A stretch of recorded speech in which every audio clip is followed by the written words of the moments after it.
Ағылшын тілін нөлден бастап үйренейік. Desk, парта немесе үстел. Desk drawer, үстелдің тартпасы. Desk lamp, үстелге қойылатын шам.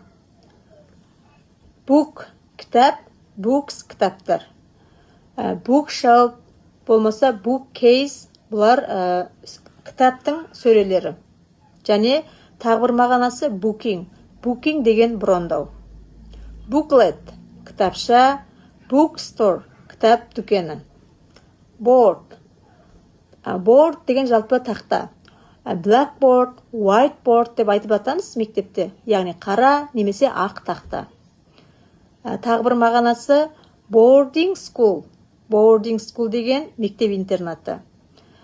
Және board game, ол тақта ойыны. Paper, қағаз. Paperwork, қағаз бастылық. Paperless, қағаз жұмысы аз. Paperback, paperback дегеніміз кітаптың мұқабасы. Paper towel, towel деген жалпы орамал немесе сүлгі, яғни қағаз сүлгілерді paper towel деп айтамыз.